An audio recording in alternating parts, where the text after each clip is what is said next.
Saya dengan Pak Hendro ya. Pak Hendro. Terus umurnya Pak? 44 sekarang.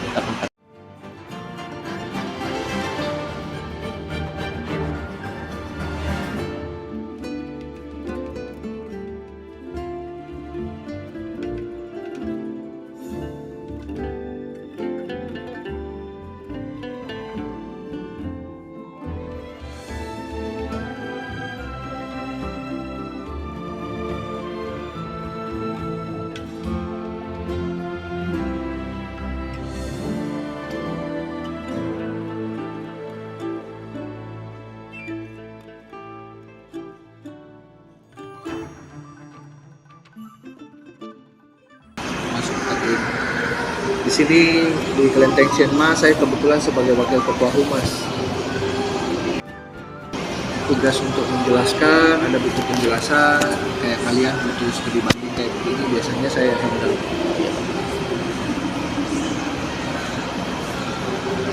Apalagi? Cuman pertama Pak yang mau saya tanyakan itu kapan Pak pertama kalinya ini kelenteng dibangun Pak? Atau ada di sini? Kelenteng Sienma itu di Makassar 1890. Ada prasastinya di situ, nanti bisa dibaca. Itu ini yang prasasti itu sejarahnya. Baik sejarah sejarah Sienmanya, Kelenteng Sienmanya ini sendiri, sampai dengan secara ini ya, secara nilai historisnya Sienmanya, Kelenteng Sienmanya, maupun dari segi bangunannya, kamu butuh informasi tentang kapan masuk ke Makassar,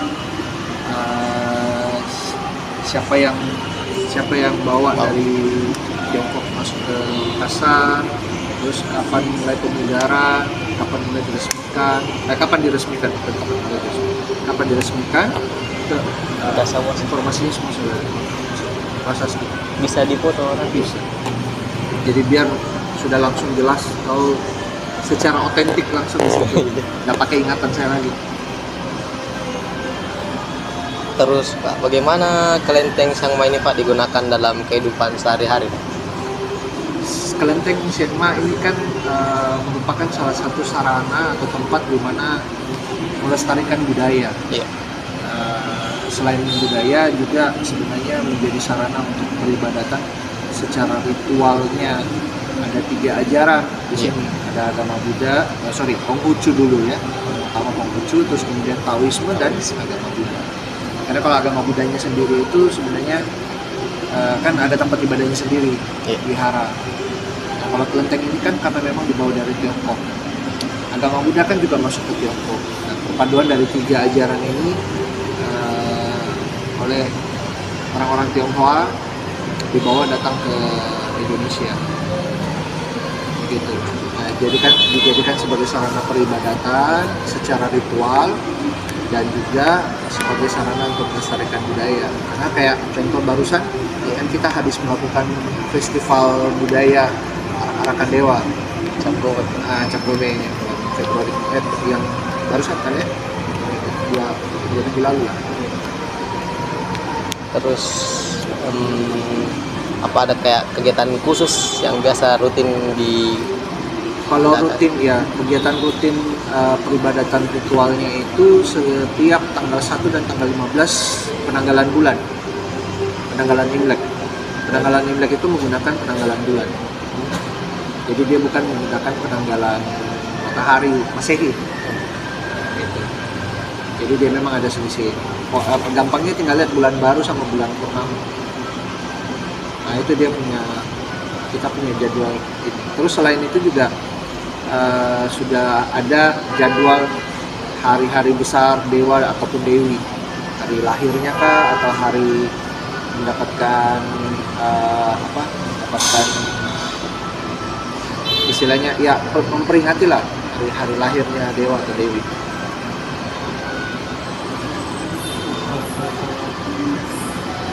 Terus bagaimana kayak kelenteng ini bertahan dan berkembang sampai saat ini juga?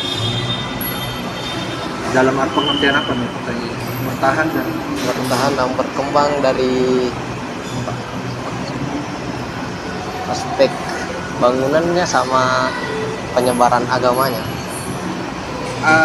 Ya kan semua dari umat kan ya, Oh, iya. dari umat yang ada. Nah, rata-rata kan memang umatnya kan dari keturunan Tionghoa yang melestarikan. Nah, melalui donasi ya, kita ada donasi, terus ada donatur tetap. Nah itu yang dilakukan untuk supaya ini kelenteng tetap eksis kan ya. Terus soal penyebarannya ya sebenarnya ya tidak ada misi untuk menyebarkan agama kalau di sini. Ini lebih cenderung orang yang datang ke sini, orang yang memang mau sembahyang, beribadah. Nggak ada orang yang keluar untuk menyebarkan, wah ini seperti misi misionaris lah istilahnya kan ya. Nggak ada di kelenteng itu, nggak ada begitu. Jadi kalau misalnya kamu tanya lagi berikutnya, terus bagaimana umatnya? Apakah nanti makin bertambah atau berkurang? Ya tergantung dari kami sebenarnya kan, dari orang-orang tua yang orang Tionghoa itu yang tinggal meneruskan adat istiadat kepada keturunannya. Nah, seringkali juga biasanya keturunannya kalau misalnya sudah istilahnya lebih internasional, sudah tidak mau tradisi, biasanya ditinggalkan. Jadi ya memang itu tantangan tersendiri. Terus apa saja nilai-nilai budaya dan sejarah yang terkandung di bangunan kelenteng Chiang Mai ini? Nilai-nilai sejarah dan budaya, paling utama sih nilai yang mau dilestarikan itu adalah hormat kepada pendahulu atau leluhur. Jadi kita harus menghormati, menghargai sejarah dari mana kita berasal, jangan pernah melupakan itu dari mana kita berasal. Nah, itulah fungsi dari kelenteng ini.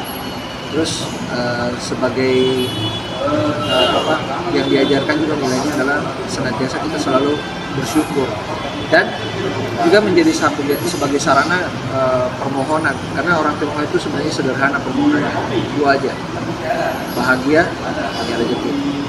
Bahagia dalam arti sehat ya, bahagia, sehat, banyak rezeki. Udah tiga inilah. Mau apapun doanya, ketika nanti tarik kesimpulannya itu pasti tidak jauh dari tiga hal ini yang diminta ataupun didoakan gitu. Nah, makanya ini kalau kita ke kelenteng itu biasanya yang pertama di bagian tengah itu biasa adalah tuan rumahnya. Sebelah kiri itu ada dewa pengobatan, sebelah kanan ini dewa rezeki. Selesai. Nah, meskipun banyak ya dewa-dewinya banyak, tapi pastinya tidak jauh-jauh dari tiga hal itu tadi saja: bahagia, sehat, banyak rezeki. Kalau sudah ini kan sudah komplit sudah. Minta apa lagi?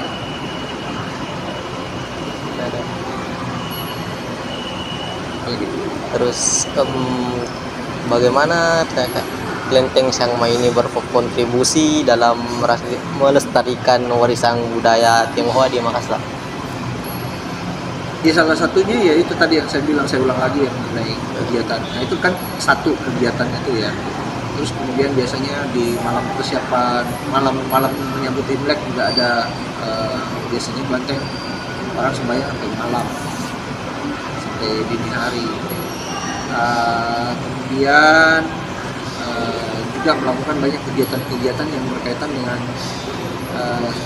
dengan ritual kelenteng, karena pergantian tahun, terus kemudian nanti ada sembayangan untuk menolak bala, ada sembayang untuk kayak waktunya ziarah kubur ada, terus nanti ada sekitar bulan 7 atau bulan 8 itu festival hantu kelaparan. Nah itu sebenarnya di saat itu kita, menurut konon katanya, ceritanya itu, jadi orang-orang yang sudah meninggal ini ada yang masuk neraka itu kan menerima hukuman, dikasih waktu kurang lebih 15 hari, pintu nerakanya dibuka, mereka keluar.